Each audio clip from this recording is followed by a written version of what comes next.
Today and Across the Fence, we'll see how Vermont's food growers are soaking up the sunshine and how they're partnering with UVM Extension for energy efficiency savings through renewable energy production. Good afternoon and thanks for joining us. I'm Judy Simpson. Vermont's comprehensive energy policy calls for obtaining 90% of our energy from renewable resources by the year 2050. Well, further, the policy seeks to reduce greenhouse gas emissions by 50% from a 1990 baseline. Vermont's food producers are helping advance those goals with assistance from University of Vermont Extension. Keith Silva tells us more from Old Athens Farm in Putney. Springtime is when greenhouses across Vermont become engine rooms of vegetable production. To stoke the fire, so to speak, takes fuel. Lots and lots of fuel. I'm Mike Collins at the Old Athens Farm, and I grow a half-acre of greenhouse vegetables. Many of my greenhouses are heated, so I'm always looking for good ways to heat them and socially responsible ways to heat them. I'm often burning sawdust in here and along with my wood. From wood to waste oil, Collins has tried several fuel sources with differing degrees of success. When I started farming, my greenhouses were heated entirely with wood. It got a little old waking up every 3 hours every day in the winter time and firing up 4 or 5 wood stoves. But then I moved on to a wood boiler, which was a little more efficient, but I still needed this oil backup. So throughout my whole farming career, I've really relied on alternative energy, if you can call wood an alternative energy in Vermont. For many, it's always been there. I've always looked for ways to heat with materials that I don't have to purchase. So how's that solar project going, Mike? It's going pretty well overall. In 2010, Collins began to work with University of Vermont Extension to develop a solar hot water heating system that would be used to warm the soil in the winter months. It's always better to have bottom heat for many of the seedlings, and when I have vegetables in the ground, they really like a warm soil. Every BTU of heat that goes into the greenhouse, regardless of where it goes, into the ground or into the air, comes back to you in your pocketbook and in energy savings. So this is a way to put this heat and store it in the ground and have it in the greenhouse. So even on the coldest winter nights, I'm not burning as much propane. And during the spring and early summer, when, believe it or not, we're still heating, I really don't have to rely very much at all on the propane heat. This project cost $20,000. Collins paid for half of it. The rest was financed through the Vermont Agency of Agriculture, courtesy of a grant from the Rural Energy for America program, REAP for short. This is a project that was fairly expensive to implement, and certainly one that I would not have undertaken myself. I've always been doing the wood projects myself, the wood boilers and these other waste oil projects, because I'm able to get a return in a much shorter period of time on something like a wood boiler, which almost pays for itself in a year, or a waste oil furnace, which pays for itself in 2 years or 3 years. But the solar panel project here is the kind of thing that's going to pay for itself maybe in 10 years, maybe even longer, who knows. Collins has made a few changes to the system since it was installed. He gets approximately 10 million BTUs of solar energy, or the equivalent of 110 gallons of propane. With the current cost of propane, he estimates he saved about $350 or more this winter. Savings aside, for Collins, this project has never been about short-term gains.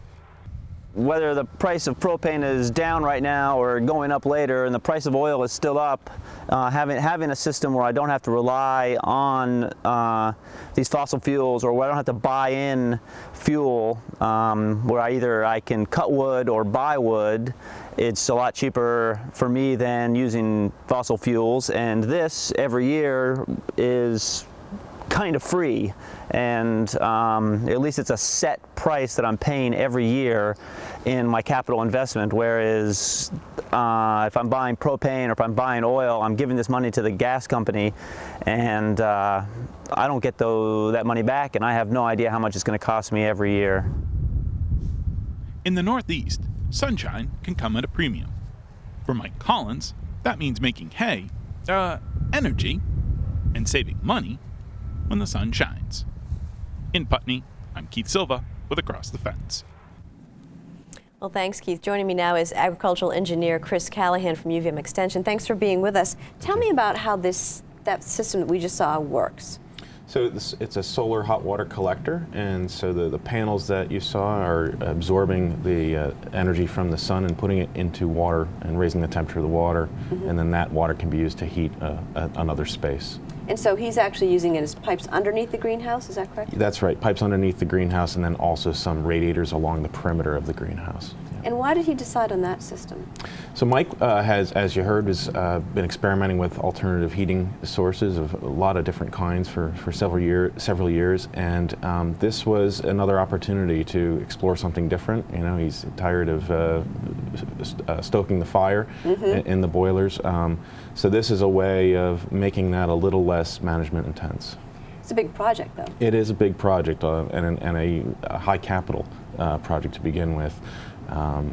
So, you know, and that's where Extension has helped Mike out in terms of, and the funding support, in terms of understanding the engineering and the system layout and how it can work. So how does this solar system that we just saw differ from the solar panels that we see in big fields as we drive around? Yeah, right. So most of the solar panels you see as you drive around the state are photovoltaic. They're making electric power. And so that they tend to be attached to the grid, the electric grid, and so that power gets sold to us as consumers. What Mike's done is really developed a very localized solar energy system that uses hot water to transfer the energy instead of electricity. And so Mike also talked about his motivation of not using fossil fuels. How important are non-financial motivators in adopting these kinds of technologies? It's been interesting to see them become more and more important among the people I work with. There are always, these systems always need to pencil out on their own in financial terms in one way or another. But a lot of the farmers that I've worked with are starting to also then season that assessment with what are the other benefits, or what are the other risks that are being mitigated. In Mike's case, it's not, as he noted, it's not just whether it's cheaper, but the predictable nature of his energy that he's obtained. Yeah, let's talk a little bit about that, because when it comes to farming, I mean, every penny counts. And you have to depend on the weather, obviously, to produce your crops, but then throw any other variable in and it can just totally throw you off. Yeah, it's a huge factor. You know, any little bit of certainty, or at least better predictability that you can get is helpful. And so that's a lot of the discussions I've been having with farmers has focused on what variables can I remove, or at least better understand. And talk a little bit too about extending the growing season. I mean, obviously, if you're in the middle of winter heating a greenhouse, you're hoping to grow product. Right, so whether it's winter growing or even early spring or late fall growing, there's a tremendous move towards season extension that is growing at times of year when we historically have not, as well as storing food in periods when we're not necessarily growing. So strong market demand for locally or regionally produced foods all year long is driving that. And so what are some of the other systems that you've been working on at other farms? I mean, this was one idea we saw earlier, you know, a biomass heater. What are some of the other things that farmers are sort of coming up with and trying? So a good place to look at some other success stories, if you will, is a project of the Vermont Farm to Plate network. I serve on the energy cross-cutting team within that network, and our team's made up of partners from the Agency of Agriculture, Efficiency Vermont, the Vermont Bioenergy Initiative, and others. And one of the things we've started to do is collect these success stories in two-page documents that are sort of easy to get at and understand and see the systems easily. And those can be found at the Vermont Farm to Plate network, and they're downloadable files, and or people can contact me directly for copies. They include things like the biomass greenhouse heating example that we've seen, as well as solar photovoltaic on a dairy farm, so making electric power from the sun on a dairy farm, energy efficiency case studies in a dairy farm, as well as dairy processing. And so obviously too, there are different success stories for different products that people are producing. What are some of the other sort of food products that maybe your research has helped out? Right. Yeah. It's pretty much anything anything you can think of.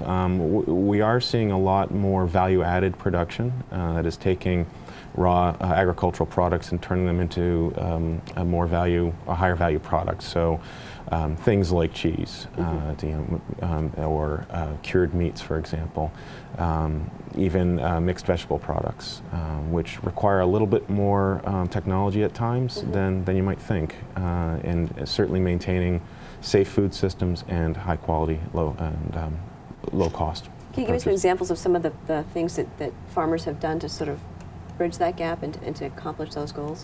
Well, one thing that's happening is certainly the existence of the food hubs in Vermont. So there are several around the state, and these are places where farmers or other food entrepreneurs can go to convert some of these raw products into value-added products, soups or cured meats or cheeses. And I know that too, you've worked on a humidifier project when you're talking about cheese. Yeah, so one of the things I found is the scale of production in Vermont, and a number of these food products is kind of in between what you might do at home or in a small cottage industry and more larger scale commercial production. And it's a segment of the industry that's not well served in terms of available products, and so people are looking to control conditions, whether it's temperature or humidity, in some of these production areas or processing areas. And so one of the things that I found was needed was a smaller scale humidification system, but something that's a little bit better than what you and I might use in our home to keep the humidity up. So we developed something to do that. Also too, I know that you've done some work with growing hops. And because that's sort of a new crop that maybe could be a value-added crop for some farmers, but there are some issues with growing it and harvesting it. Yeah, so one of the main barriers to broader adoption of hops production or reintroduction of hops production in our region has been how to harvest. And manually harvesting hops is pretty tedious and time intense. And so working with some of my colleagues within Extension and some hop growers themselves, we developed a mechanized hops harvester that really speeds that process up. Because hops grow, if people don't understand, they grow up. So they're huge, almost strings of hops, and you have to cut those down to harvest and then hand pick them. Right, so about 20 feet in length they can grow, as tall as 20 feet. And what we're after is really just the cones. And people are probably familiar with like a grapevine. And so most of it is leaves, and then you just want the fruit. And so hops are even more significant than that. There's just a little cone you're after. So you need to hunt through the leaves and get the cones, and be careful picking them because you can damage them. So being able to do that mechanically is a significant cost savings, and also really enables a larger scale production. So going from above 1 acre hop yards is really limited unless you have a mechanical harvester. And this is something that can go from farm to farm? It is, yeah. It's on a trailer, so it's portable, and each year we get to about 6 or 7 different farms. So now that you've got these projects going, what happens now? So our role within Extension is to put research-based knowledge to work, and so a lot of what we're doing is helping university-based research reach the community. But the other thing that happens is a lot of inquiry comes from the community to help inform further research or exploration. So I'm constantly getting inquiries from farms and other food system participants about is it possible to do X, Y, or Z, and or I want to do this. What are my best options, or can you help me find a way to do that? So the sky's the limit, really. There's tremendous. It's a tremendously dynamic time for food systems in Vermont and New England, and I'm really excited about how technology can be leveraged to support that. And if people want to get in touch with you or find out about these products, what should they do? So I have a website on the that's part of the Extension website, and that'd be the best way. All of my contact information is there. It's good reading too. I'm looking through this, and a lot of interesting things going on. Great, thank you. I want to thank you for joining us today. Thanks, Judy. That's our program for today. I'm Judy Simpson. We'll see you again next time on Across the Fence.